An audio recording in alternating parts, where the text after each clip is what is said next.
Hey guys, what's up? Today I'm going to be doing a video about the forest, and I got tons of gameplay for you guys. But of course, I'm going to be cutting it down, depending on how long I actually talk for. I will use that amount of footage. I'll cut and clip all the footage down, so you see like the most interesting parts of the video. So don't worry about not seeing any uninteresting parts. So The Forest is a survival horror game that's in early access on Steam right now. You can pick it up for about $15 US. I'm not sure how much it would be in other countries because I'm terrible with currency translating and all that stuff.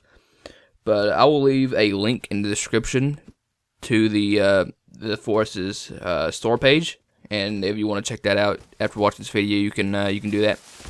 But like I said, it's a survival horror game, but it also comes with this peaceful mode, which is actually what I'm playing on because I've been waiting for this for a while now. That's what I actually waited on to make a video, because why I didn't play it, why it was kind of the horror aspect of it.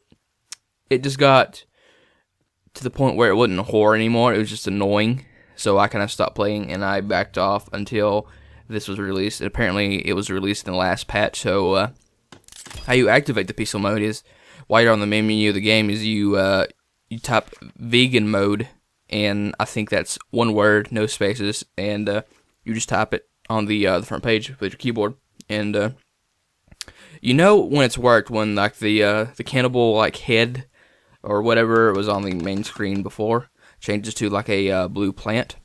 So that's how you know it worked. Now, the cool thing about this is actually it's kind of like Minecraft in a sense. That's you chop down logs. Logs are basically your main resource. Well, logs along with sticks and rocks. Sticks and rocks usually are for the little things, and logs come in when you want to build like houses or walls or pretty much anything that's kind of a big thing. So think about that.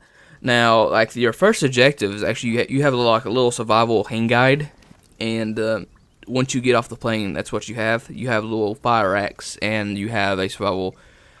You have a fire axe, a lighter, and that guide, and then that's about it. And you basically have to you survive. And if you want to play a story, it's your plane crashes with you and your son are on a plane. It crashes on this island, and the cannibals on the island take your son. And the basic premise of the game, of the story wise, is to actually go out and get your son and find out what happened to the rest of the crew members, and you can do all that stuff. I think you can kind of do all that stuff in peaceful mode, but it's really not as fun as just surviving, I think. But your main objective besides that is actually just to survive, and the first thing you're going to want to do is build a base camp, is what I'm calling it. And basically, your base camp actually consists of just they have like 3 different kinds of shelters. They have temporary, I can't remember what the second tier is called, and then there's a log cabin. Now I built the second tier right off the bat just because I find it looks more interesting than this temporary shack or whatever it's called. And it's actually, it looks a lot cooler, it does. But the log cabin is really neat when you actually get it finished. It's actually cool. It's actually cool to see you put logs in there as you collect them, because you have to collect a lot of logs. I've cut down a lot of trees in my game's forest. It takes like 72 logs, and 82 logs. 82 logs. My bad. Excuse me.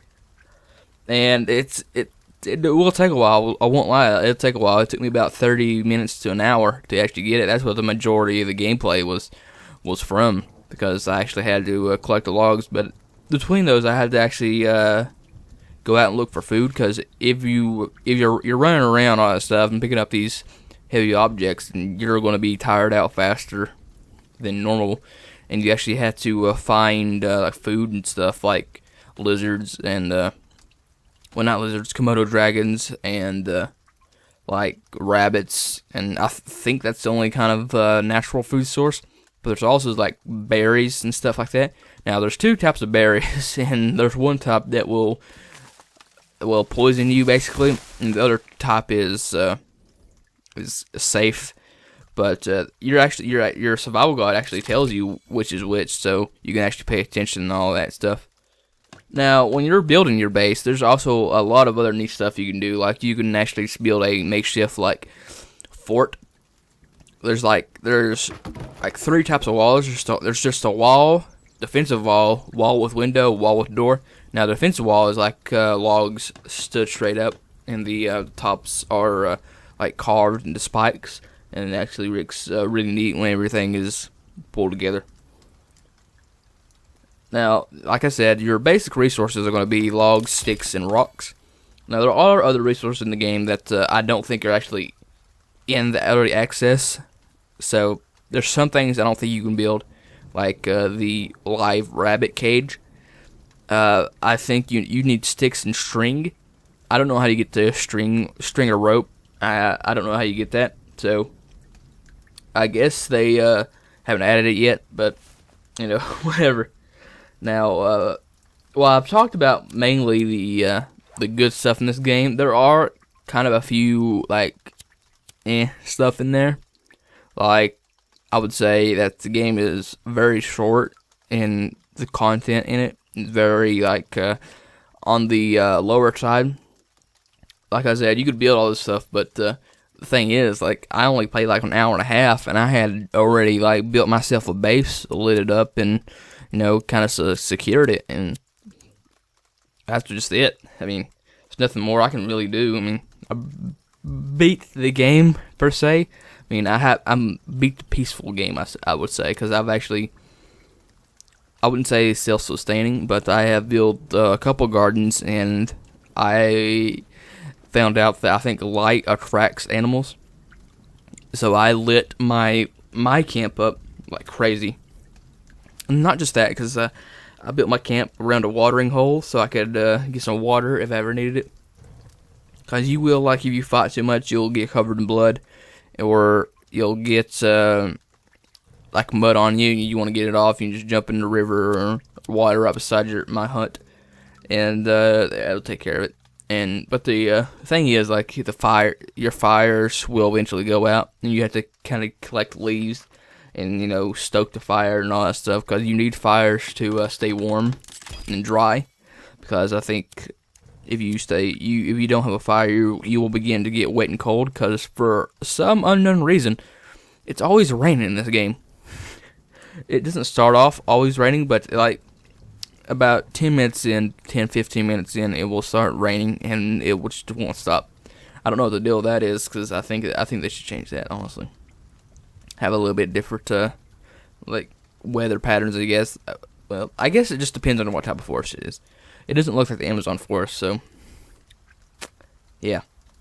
But that just about wraps it up. I hope you guys enjoyed the gameplay, and I will see you guys in the next video. And like I said, if you want to check this game out, I will leave a link in the description. So, see you guys next video.